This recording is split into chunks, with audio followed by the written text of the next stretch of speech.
अस्वीकरण हे चॅनल अशा व्यक्तींसाठी तयार केलं आहे ज्यांना पारंपरिक स्वरूपात वाचन शक्य नाही, विशेषतः दृष्टीहीन आणि ज्येष्ठ नागरिक.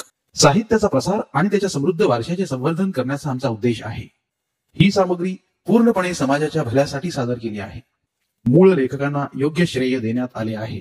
भयकंप या उपक्रमाद्वारे आम्ही प्रादेशिक साहित्याचा अधिकाधिक प्रसार करण्याचा आणि त्याच्या महत्त्वाचा जागर करण्याचा प्रयत्न करीत आहोत. धन्यवाद. नमस्कार श्रोते मित्र हो. भयकंप सादर करीत आहे लेखक नारायण धारप लिखित एक भय कादंबरी आभास, प्रकरण 6. निवेदन मोहन. आरूपाशी मनातले सर्व विचार स्पष्टपणे बोलून टाकल्यानंतर मनाला सुरुवातीची तिची प्रतिक्रिया अपेक्षितच होती. पण अर्थात याआधी बरेच दिवस पूर्वी तिला माझ्या विलक्षण समस्येची कल्पना दिलेली असल्याने तिचा काहीही गैरसमज होण्याचा प्रश्नच नव्हता. मात्र वारंवार ती मला कोणा तज्ज्ञाचा सल्ला घेण्याचा आग्रह करीत होती. ते मला पटत नव्हतं. मग तो विषय तेवढ्यावरच थांबला. अर्थात आमच्या भेटी होतच राहिल्या. सुरुवातीस अरुंधती मला आपलं मन बदलायचा आग्रह करायची. तिचं मत पटवून द्यायचा प्रयत्न करायची. पण मग तिच्या वागण्यात एकदम बदल झाला. तिला इतका जवळून ओळखणारा मी, माझ्या ध्यानात एक गोष्ट तात्काळ आली. अरुंधती ही गोष्ट केवळ बेफिकीरपणाने किंवा निष्काळजीपणाने करीत नाही आहे. खरोखरच तिच्या मनावर काहीही ओझं नाही, कसलाही बोजा नाही. आधीच्या तिच्या वागण्यात एक प्रकारचा विरक्तपणा आला होता. तो कोटच्या कोटे गेला. ती स्वतः तर अनेक पार्टी, समारंभ इत्यादीत उत्साहाने भाग घेऊ लागलीच, शिवाय आग्रहाने मलाही बरोबर न्यायला लागली. तिला नाही कसं म्हणणार. त्या एकाच रात्री घरात 2 जराशी भीतीदायक अनुभव आल्यानंतर मला एकट्याने रात्रभर घरात राहायची जराशी धास्तीच वाटायला लागली होती. कोणतीही खोली उघडताना आत काय दिसेल याचा विचार मनात आल्याखेरीज राहत नसे. माझं मानसिक संतुलन बिघडवण्याचा जर त्याचा हेतू असेल तर तो पूर्ण साध्य झाला होता. सुदैवाची गोष्ट ही होती की आता माझ्यावर कोणतीही जबाबदारी नव्हती. कोणतेही महत्त्वाचे निर्णय घ्यायचे नव्हते. जो काय मनस्ताप व्हायचा तो मला एकट्यालाच होत होता. इतर कोणालाही त्याचे दुष्परिणाम भोगावे लागणार नव्हते. माणसाचा सावधपणा फार काळ टिकत नाही हीच गोष्ट खरी. पुढचे 8-10 दिवस आणि रात्रीही जसे नॉर्मल गेले तशी मनातली अस्वस्थता आणि भीती जराशी कमी झाली. आणि अर्थात अरुंधतीच्या मोकळ्या आणि प्रेमळ सहवासानेही मनावरचा ताण हलका झाला होता. अशा जरा बेसावध मनाच्या अवस्थेतच एकदा कुठल्याशा पार्टीनंतर बऱ्याच उशिरा मी परत आलो. पार्टीत अर्थात 1-2 ड्रिंक्स झालीच होती. मनावर एक सुखद समाधानाचं पटल होतं. दार उघडून आत आलो. दार मागे लावलं. दिवा लावला. पण दिवा लागला नाही. अर्थात वीज गेली नव्हती, कारण मी एवढ्यातच बाहेरच्या लख्ख प्रकाशित रात्रीतून आलो होतो. पॅनलवर हात फिरवून बटन बरोबर होतं की नाही ते पाहिलं. मग इतरही बटणं दाबली. पंखा लागला नाही. कोचामागचा रीडिंग लॅम्प लागला नाही. फ्यूज वगैरे गेली असली तर आता ते शोधत बसण्यात मला स्वारस्य नव्हतं. आणि तेवढीही एनर्जीही नव्हती. आणि त्याची आवश्यकताही नव्हती. अंदाजानेच वावरत मी कपडे बदलले. बाथरूममध्ये जाऊन हाततोंड गार पाण्यानं धुतलं आणि बेडरूममध्ये आलो. इतर दिवे लागत नव्हते, तेव्हा बेडरूममधलाही दिवा लागणार नव्हताच. बाबांनी आईच्या वेळेपासूनच याही ब्लॉकमध्ये इमर्जन्सी दिव्यांची सोय केलेली होती. पण ते सर्किटमध्ये घातलेले नव्हते. त्यांच्या बॅटऱ्याही डाऊन झालेल्या असणार, नाहीतर मेन लाईन जाताच ते आपोआप लागले असते. आता मला त्या कोणत्याही विवंचना नको होत्या. फक्त बिछाना गाठायचा होता. खोलीत दिव्याची आवश्यकताही नव्हती.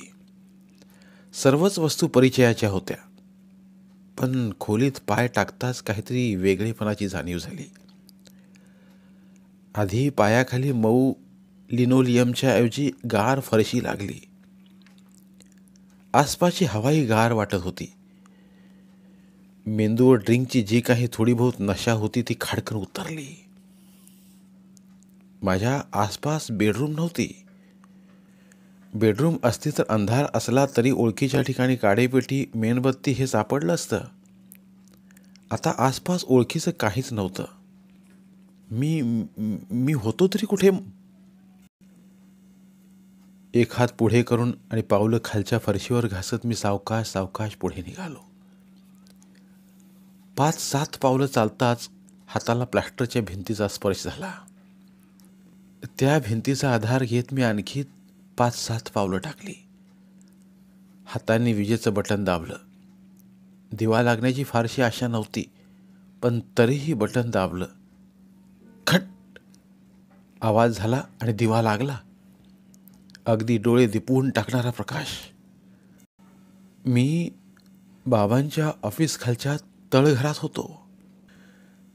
समोर चकचकत्या गदांचा पिंजरा होता आणि त्या पिंजऱ्यात ते त्या मागच्याच पावित्र्यात गुडघे मुडपून, गुडघ्यावर मान वाकडी टेकून लाल डोळ्यांनी माझ्याकडे पाहत बसलं होतं. मेंदूचा एक कोपरा मनाला बजावत होता, हे खरं असणं शक्य नाही. हा भास आहे, दृष्टीभ्रम आहे, ही फसवाफसवी आहे. पण डोळ्यांना समोर तळघर आणि पिंजरा दिसत होता. हातांना मागे गार प्लास्टरची भिंत लागत होती. नाकात तो परिचित उग्र दर्प खवखवत होता. ज्ञानेंद्रियाच्या या जाणीवा कशा नाकारणार? माझ्या जाणीवांची असा खेळ मांडणाऱ्या त्याचा मला क्षणभर विलक्षण संताप आला. पण तोही मी उसरू दिला. त्याचा हेतू साध्य करण्यासाठी त्याच्या या सर्व करामती होत्या. माझा हेतूही माझ्या मनासमोर स्पष्ट होता. त्याने मला कोणत्या तरी भुलावणीखाली प्रत्यक्ष तळघरात नेलं काय, किंवा माझ्याभोवती त्या तळघराचा अगदी खरा वाटणारा आणि जाणवणारा देखावा उभा केला काय. त्याने माझ्या निश्चयात काहीच फरक पडणार नव्हता. मनावरचा भीतीचा अंमल आता ओसरला होता. मीही त्याच्याकडे पाहत उभा राहिलो. मी त्याच्यावर कोणताही आरोप करणार नव्हतो. त्याला कशाचंही स्पष्टीकरण मागणार नव्हतो. काही वेळ मी काही बोलण्याची वाट पाहून ते त्याच्या खरखरत्या आवाजात म्हणालं, मोहन, तुला याआधी 2 इशारे दिले आहेत. आता हा 3रा आणि अखेरचा इशारा आहे. तुला एवढंच दाखवायचं होतं की तुझं मन आणि शरीर सर्वांचा मी स्वामी आहे. एक तू विसरला होतास, त्याची मी तुला आता आठवण करून देतो. तुझं रक्त हे माझ्या रचनेचा एक घटक झाला आहे. काय खरं आणि काय खोटं याचीही तुझ्या मनात गल्लत होईल. आपण कोठे आहोत हेही तुला समजणार नाही. शेवट चांगला असणार नाही. हा शेवटचा इशारा आहे. मी काही बोलतो का यासाठी ते क्षणभर थांबलं. पण मी काहीही बोलणार नव्हतो. माझा निर्णय माझ्या कृतीनेच दाखवणार होतो. एकाएकी माझ्या डोळ्यांसमोर अंधारे आल्यासारखी झाली. मी डोळे उघडले तेव्हा माझ्या प्रकाशित बेडरूममध्ये होतो. नाटक संपलं होतं. ही काही डायरी किंवा रोजनीशी नाही. दैनंदिन व्यवहारांची नोंद आवश्यक नाही. त्या चमत्कारिक अनुभवानंतर 2 आठवड्यांनी अमावस्या आली. मी काहीही केलं नाही. पुढे 5-6 दिवस खरोखरच अगदी तणावाखाली गेले. एव्हाना त्याची खात्री पटली असेल की मी माझा निर्णय बदलणार नाही. त्याला जे काय करायचं असेल ते एवढ्यातच करील. पण 8 दिवस गेले, 15 गेले, पुढची अमावस्याही गेली, काहीही झालं नाही. हा काय एखाद्या उंदरामांजरांचा खेळ होता का, की मला सतत तणावाखाली ठेवून वेडाच्या सीमेकडे लोटायचं? पण मीही काही कच्चा नव्हतो. शांतपणे वाट पाहत राहिलो. पण महिना गेला, 2 महिने गेले, 3 महिने गेले, काहीही झालं नाही. शेवटी मनात आशा आली. का येऊ नये? आशेवर तर मानव आपलं सर्व आयुष्य राखत असतो, जगत असतो. पण कार्यकारण भावात तर्कशुद्ध स्पष्टीकरणात शिरण्याची काय आवश्यकता होती? त्या चौकटीत बसणारे तरी हे अनुभव होते का? मला एवढं समजत होतं की गेले काही महिने आपलं आयुष्य अगदी नॉर्मल झालं आहे. मनावरचा सतत काळजीचा, व्यग्रतेचा ताण गेला आहे. अरुंधतीचा विचार मनातून कधी गेलाच नव्हता. पण इतके दिवस त्याबरोबरच मनात एक हुरहुर येत असे. हाताशी आलेलं सुख गमावलेल्याची हुरहुर. पण आता मनात पुन्हा अशा नव्याने जन्माला आली होती. आणखी काही दिवस गेले आणि त्या दिवसात जर काही विलक्षण, अनैसर्गिक, भयकारक असा अनुभव आला नाही तर माझ्या मागचा ससेमिरा कायमचा सुटला आहे असा निष्कर्ष काढायला आशा होती. बाबांच्या मृत्यूला 6 महिने उलटून गेले होते. इतक्या दिवसात मी अरुंधतीच्या घरी एकदाही गेलो नव्हतो. आमची ओळख अमेरिकेत झाली होती. विवाहाचा विचार आम्ही तिकडेच पक्का केला होता. पण बाबांच्या पत्रासरशी मी भारतात परत आलो होतो. त्या मागोमाग बाबांचा मृत्यू आणि हे नंतरचे प्रकार. अरुंधतीने घरी काय सांगितलं होतं मला माहीत नाही. पण त्यांच्याकडूनही माझ्याशी कोणताही संपर्क साधला गेला नव्हता. आणि त्या सकाळी प्रथमच मी तिच्या घरी गेलो. फोन केला नाही. अर्थात तशी औपचारिकता आमच्यात कधीच नव्हती. माझं येणं अरुंधतीला संपूर्ण अनपेक्षित होतं. पण मला पाहताच तिच्या चेहऱ्यावर असं काही दिलखुलास हास्य आलं की सांगताच येत नाही. मोहन, आत्ता? माझा हात हातात घेत ती म्हणाली. चहासाठी आलो आहे. वेलकम. आणखीही काही होतं. आणखी काय? तुझ्या वडिलांजवळ तुझ्यासाठी औपचारिक मागणी घालणार आहे. मोहन? ती तशीच हबकून माझ्याकडे पाहत राहिली. तिच्या चेहऱ्यावरून आनंद, आश्चर्य, शंका, समाधान, कितीतरी भाव एकापाठोपाठ एक असे गेले. आमचा विवाह पारंपरिक पद्धतीने पण खूपच साधेपणाने झाला. बाबा असते तर अर्थात हे त्यांनी कधीच मान्य केलं नसतं. आणि साधेपणाने म्हटले तरी आमंत्रितांची संख्या 1000च्या वर गेलीच. आमच्या दोघांच्या कुटुंबांच्या परिचयाचा परिघच मोठा होता. स्वागत समारंभात पती पत्नी आपापल्या परिचितांची ओळख आपल्या सहचारी सहचारिणीला करून देत असतातच. पण त्या ओळखी अगदी औपचारिक असतात. नावं, चेहरे कुठले लक्षात राहायला. पण मध्येच अरुंधतीने माझ्या खांद्याला स्पर्श करून हाताने खून करून हॉलमधून आमच्याकडे येत असल्या एका उंच व्यक्तीकडे माझं लक्ष वेधलं. उंचीमुळे असेल किंवा इतरही काही कारणाने असेल, पण ते ग्रहस्थ सर्वांमध्ये सहज उठून दिसत होते यात शंका नाही.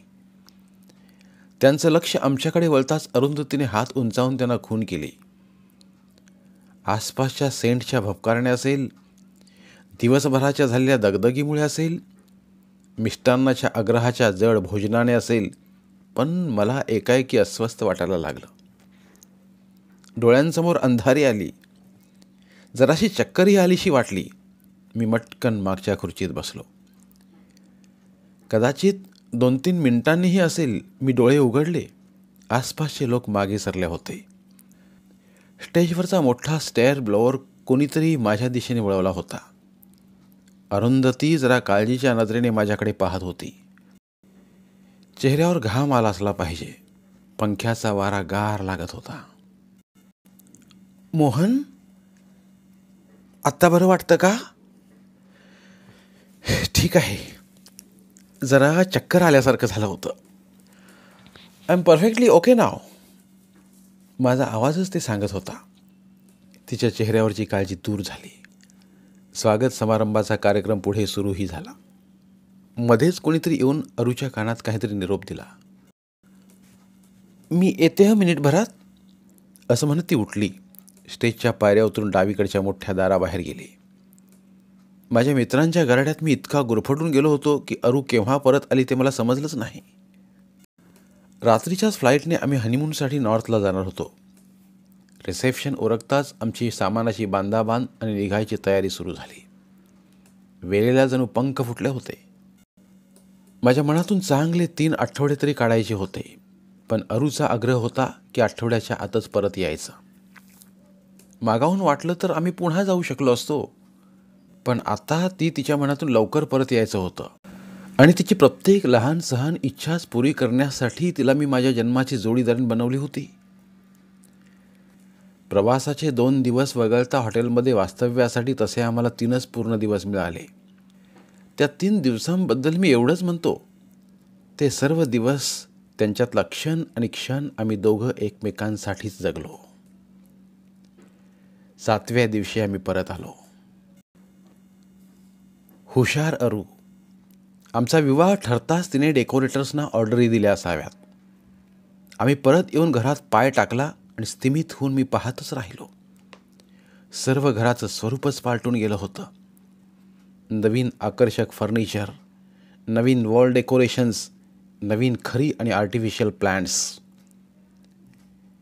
नवीन कोरीव कामाची पार्टिशन्स, नवे पडदे, नवीन लाईट फिक्सर्स. असं वाटत होतं की आपण एका नव्या वास्तूतच आलो आहोत आणि रंग, सामान, त्यांची जागा ही सर्व निवड आरूचीच असली तरी तिच्या सौंदर्यदृष्टीचं कौतुक करावं तेवढं थोडंच ठरलं असतं. अरू माझ्याकडे अपेक्षेने नैसर्गिकपणेच पाहत होती आणि मी अंगठा आणि तर्जनी यांचं वर्तुळ करून बेस्टचा संकेत दिला. आमच्या कन्सर्नच्या दैनंदिन कारभारातून मी स्वतःला जरी दूर ठेवलं होतं तरी डायरेक्टर या नात्याने माझा अनेक कंपन्यांशी संबंध होताच. त्यांच्या मीटिंग्ज झाल्या होत्या, अनेक मेमोरँडम होते, अनेक कागदपत्र होती ज्यांच्यावर माझ्या सह्या आवश्यक होत्या. स्पोर्ट आणि सोशल लाईफचे दुवे मधल्या विवंचनेच्या काही महिन्यात तुटले होते, ते परत जोडायचे होते. अरूचाही मित्रपरिवार मोठा होता. या सर्व व्यापात मन रमत होतं. एक आधुनिक, आदर्श, सुखी, संपन्न कुटुंब अशी आमची प्रतिमा व्हायला लागली होती. दिवस सोन्याचे बनून येत होते. जशी काही पुढच्याच वसंताची सकाळ उगवली होती आणि काळ तिथेच थांबला होता. पुढचं सर्व आयुष्य अशाच सोनेरी क्षणांचं असणार होतं. एवढ्या तेवढ्याने माणूस किती हुरळून जातो. आकाशातले तारे पाहतच चालत असतो आणि पायाखाली उलगडणाऱ्या गर्तेकडे दुर्लक्ष करतो. ती गर्ता त्या रात्री माझ्यासाठी उलगडली. अशाच कोणत्या तरी पार्टीला जाऊन आम्ही बरेच उशिरा घरी परतलो होतो. पार्टीचे कपडे अरू बदलत होती आणि मी अनिमिष नेत्राने तिच्या गौर कायेच्या मोहक हालचाली पाहत होतो. आणि एकाएकी खोलीत सोनेरी प्रकाश मंदावला. स्टेरिओवर संगीत वाजत होतं ते थांबलं होतं. त्याऐवजी घोंगावणाऱ्या वाऱ्याचा आवाज खोलीत घुमायला लागला. प्रकाश आणखी कमी होत गेला. अंधार वाढत होता, त्याच्याबरोबरच गारवाही वाढत होता. सुख समाधान खोल गर्तेत कोसळत गेलं होतं. हा काय प्रकार होता? मला तर कशाचा अर्थबोधच होत नव्हता. मोहन, अरूची हाक आली, पण खूप लांबवरून आल्यासारखी वाटत होती. अगदी शेवटच्या क्षणीच्या क्षीणसर प्रकाशात मला दिसलं की माझ्या आसपास आमची बेडरूम नाही, ती तळघरातली खोली होती. मेंदूत धुक्याच्या घंटा खणखणत होत्या. मनात विचार खरोखरच विजेच्या वेगाने येत असले पाहिजेत. त्या शेवटच्या हजारांश सेकंदाला माझी खात्री झाली की आपली सुरक्षिततेची भावना भ्रामक होती. केवळ दुर्लक्ष केल्याने ते मागे हटले नव्हतं, तर त्याच्या संधीची वाट पाहत थांबलं होतं ते. आसपास हिरवट काळपट प्रकाश होता. एखाद्या प्रचंड इमारतीच्या गोलाकार कॉलमसारखे धातूचे चकमकते जाड जाड दंड गोल सरळ वर गेले होते. वरच्या धुसर अवकाशात अदृश्य होत होते आणि एक प्रचंड आकार माझ्यावर वाकला होता. पराती एवढे हिरवट डोळे माझ्यावर खिळले होते. विचकलेल्या जबड्यात हात उंचीचे दात होते. माझ्या सभोवती तो चांदीचा पिंजरा होता, पण आता आमची परिमाणं बदलली होती. मग त्याचा कांठळ्या बसवणारा खरखरता आवाज घुमत आला. तुम्ही मानव किती किती मूर्ख असता, पण स्वतःला किती शहाणे समजता. तुम्हाला काय माहित असतं? काही नाही. तुला काय वाटलं 4-6 महिन्यांच्या उपासमारीने माझा नाश होईल? मूर्खा, मी काय खातो, कसा जगतो, कोठे वावरतो याची तुला काय कल्पना आहे? काहीही नाही. पण मी जरा मागे सरलो की लागलीस तू धरून चाललास की मी तुझा नाद सोडला. अरे शतमूर्खा, तुमचं घरानं मला टिकवलं पाहिजे. का आणि कसं विचारू नकोस. तुमच्या दोघांच्या मिलनातून जन्माला आलेला नवा जीव तुझ्या पत्नीच्या गर्भात वाढत आहे. आता मला तुझी जरुरी नाही. जरा साखळी ढिली सोडली की आपण स्वतंत्र झालो या भ्रमात बागडायला लागणारे मूर्ख तुम्ही मूर्ख मानव. आता या शेवटच्या क्षणी ओळख की तू माझा सततचा गुलाम होतास, आणि हेही कटू सत्य जाणून घे की मृत्यूही तुला त्या गुलामगिरीतून मुक्त करू शकणार नाही. जसे तुझे आई वडील, जसे त्यांचे पूर्वज, तसाच तूही त्यांच्यासारखाच होणार आहेस. माझ्या मनात येईल तिथे, तेव्हा आणि तसं कठपुतलीसारखं मी तुम्हाला नाचायला लावणार आहे. हो. एका क्षणार्धात सुखाचे सर्व आभास संपले होते. शेवटी मी मनाने रंगवलेली काच चित्रच होती. या आघाताखाली ती खळखळत फुटून खाली कोसळली होती. आघात मानसिक तसाच शारीरिकही होता. तो म्हणत होता तेच खरं होतं. शरीराच्या कणाकणावर त्याची हुकूमत होती. बाहेरून आवळत येणाऱ्या अंधाराला शरीराच्या आतून येणाऱ्या बधीरपणाने साथ दिली. माझ्या आयुष्याच्या अखेरच्या क्षणी मी असा आंधळा बहिरा मुका झालो. सर्व शुद्ध हरपली. धन्यवाद. उर्वरित कादंबरी पुढील भागात. धन्यवाद. प्रिय श्रोते मित्र हो, आपल्यासाठी एक आवाहन. आमच्या चॅनलच्या प्लेलिस्ट विभागात तुमच्यासाठी शेकडो कादंबऱ्यांचे ऑडिओ बुक्स उपलब्ध आहेत. तिथे प्रत्येक कादंबरीचे सर्व भाग एकत्रित मिळतील. त्यामुळे सध्या सुरू असलेल्या क्रमशः कादंबरीच्या पुढील भागासाठी वाट पाहण्याची गरज नाही.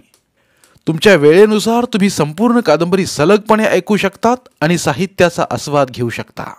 कृपया आमच्या चॅनलच्या होमपेजवर जाऊन प्लेलिस्ट चेक करा आणि तुमची आवडती कादंबरी निवडा. धन्यवाद.